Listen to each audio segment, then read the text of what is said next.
नमस्कार, मैं अंकित शर्मा और हॉक स्पीड न्यूज में आप सभी का स्वागत है। दोस्तों, हमारे देश में पेट्रोल के दाम लगातार बढ़ते जा रहे हैं। कई राज्यों में पेट्रोल 100 का आंकड़ा पार कर चुका है। ऐसे में हमारे देश के तमाम नागरिकों की यही मांग है कि जल्द से जल्द पेट्रोल की समस्या का समाधान किया जाए। लेकिन ऐसे में विपक्ष मोदी सरकार पर निशाना साध रहा है कि मोदी सरकार ना तो पेट्रोल पर कस्टम ड्यूटी घटा रही है, ना वैट घटा रही है और ना ही टैक्स घटा रही है। इतने सारे आरोप मोदी सरकार पर लगने के बावजूद मैं आपको बता दूं कि पेट्रोल के दाम बढ़ने में अगर कोई सबसे बड़ा दोषी है तो वो है खुद विपक्ष। जी हाँ, ये आंकड़े जानकर आप भी हैरान रह जाएंगे। पूरे आंकड़े मैं आपको विस्तार रूप से बताऊंगा कि कैसे पेट्रोल के बढ़ते दामों में विपक्ष को ही सबसे बड़ा दोषी माना जा रहा है। लेकिन सबसे पहले देश की जनता से मेरा एक सवाल है कि आप जिस भी राज्य में रहते हैं वहां के पेट्रोल के दाम आप कितने चाहते हैं? कमेंट बॉक्स में हमें लिखकर जरूर बताएं, जिससे हमें एक आंकड़ा मिल जाएगा कि हालात को देखते हुए देश की जनता की क्या मांग है। इसी के साथ अब पूरी खबर पर चर्चा करते हैं। दरअसल आपको बता दें कि प्रधानमंत्री नरेंद्र मोदी ने बुधवार को कोरोना के मसले पर सभी राज्यों के मुख्यमंत्रियों के साथ बैठक में पेट्रोल डीजल पर लगने वाले वैट का मुद्दा उठाया था। मोदी ने कहा था कि तमाम राज्य वैट घटाकर आम जनता को राहत दे सकते हैं। अब ऐसे में विपक्षी दलों ने ये सुर अपनाया कि पहले मोदी सरकार पेट्रोल डीजल पर एक्साइज ड्यूटी घटाए। एक्साइज ड्यूटी को केंद्र सरकार और वैट को बीजेपी शासित सरकारें पहले ही घटा चुकी हैं। विपक्षी सरकारों ने इस बारे में कोई भी कदम नहीं उठाया है। विपक्ष ये भी आरोप लगाता है कि मोदी सरकार एक्साइज के जरिए काफी कमाई कर रही है, जबकि आंकड़े बता रहे हैं कि साल 2014 से 2021 तक पेट्रोल डीजल पर टैक्स से केंद्र सरकार ने जो कमाई की है उससे ज्यादा लोगों के हित और अन्य विकास कार्यों पर खर्च कर दिए हैं। तो पहले देख लेते हैं कि पेट्रोल पर वैट का खेल आखिर क्या है। पहले बात बीजेपी शासित राज्यों की कर लेते हैं। यूपी में 1 लीटर पेट्रोल पर सरकार 16.5 रुपए वैट ले रही है। हिमाचल में 16.6 रुपए, गुजरात में 16.5 रुपए, असम में 17.3 रुपए और उत्तराखंड में 14.5 रुपए। इतना वैट मोदी सरकार जो है वो बीजेपी शासित राज्यों से ले रही है। लेकिन अब बात करते हैं कि विपक्षी सरकारें क्या कर रही हैं। विपक्षी सरकारों के आंकड़े जानकर तो आपके होश उड़ जाएंगे। ये जो आंकड़े बीजेपी शासित राज्यों के मैंने आपको बताए हैं, अब विपक्षी सरकारों के जो आंकड़े हैं वो इससे डबल हैं। आपको बता दें, राजस्थान में 1 लीटर पेट्रोल पर 29 रुपए वैट है।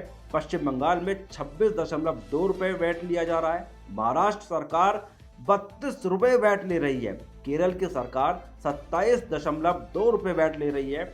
आंध्र प्रदेश सरकार 31.5 रुपए का वैट प्रति लीटर ले रही है। तो इतना वैट ये विपक्षी सरकारें ले रही हैं, यानी कि जनता के पैसे को खूब जमकर लूट रही है। हालांकि मैं यहाँ पर केंद्र सरकार मोदी सरकार से भी ये अपील करना चाहूंगा कि जो बीजेपी शासित राज्य हैं वहां पर वैट को और भी ज्यादा घटाया जाए।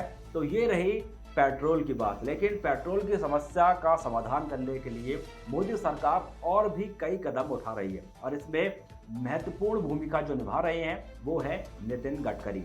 नितिन गडकरी ने ऐलान किया है कि अब देश के जो तमाम व्हीकल हैं उनमें फ्लेक्स इंजन का इस्तेमाल किया जाएगा और फ्लेक्स ऑयल के माध्यम से ही गाड़ियां चलेंगी। फ्लेक्स ऑयल की कीमत जानकर आपके होश उड़ जाएंगे। जहां पेट्रोल के दाम 100 का आंकड़ा पार कर चुके हैं, वहीं फ्लेक्स ऑयल जब आपकी गाड़ी में डलेगा तो उसकी कीमत मात्र 50 रुपये होगी।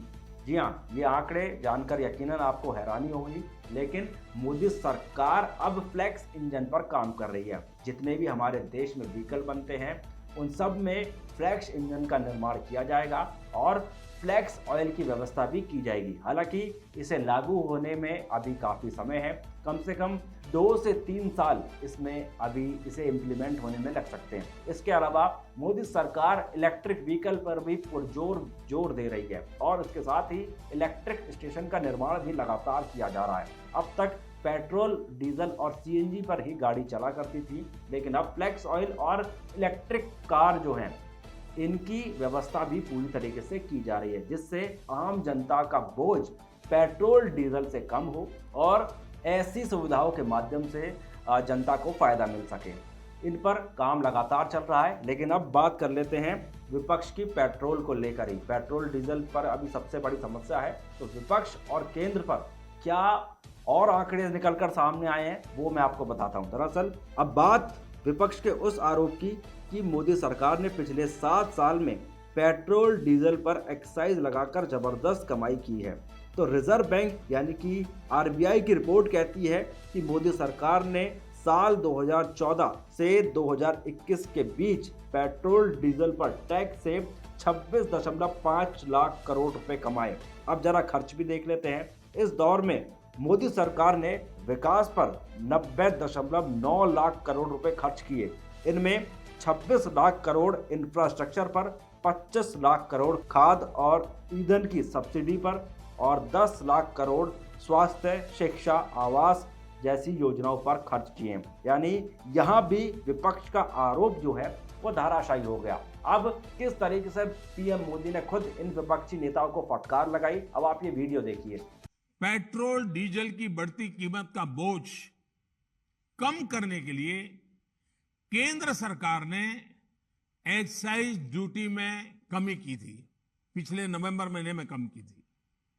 केंद्र सरकार ने राज्यों से भी आग्रह किया था कि वो अपने यहां टैक्स कम करे और ये बेनिफिट नागरिकों को ट्रांसफर करे।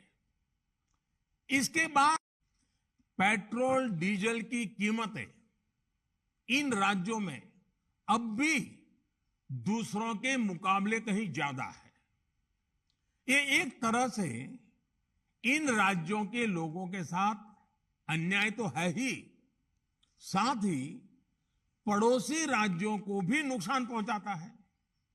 स्वाभाविक है कि जो राज्य टैक्स में कटौती करते हैं उन्हें राजस्व की हानि होती है।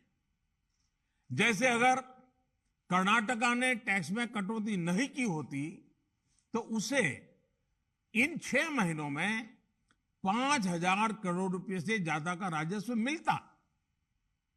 गुजरात ने भी टैक्स कम नहीं किया होता तो उसे भी 3,500-4 हजार करोड़ रुपए से ज्यादा का राजस्व और मिलता। लेकिन ऐसे कुछ राज्यों ने अपने नागरिकों की भलाई के लिए, अपने नागरिकों को तकलीफ न हो इसलिए अपने वेट में, टैक्स में कमी की, पॉजिटिव कदम उठाए। वीडियो आपने देख लिया। अब इस वीडियो को शेयर करें और देश हित चैनल को अभी सब्सक्राइब करें। फिलहाल के लिए जय हिंद, जय भारत, नमस्कार।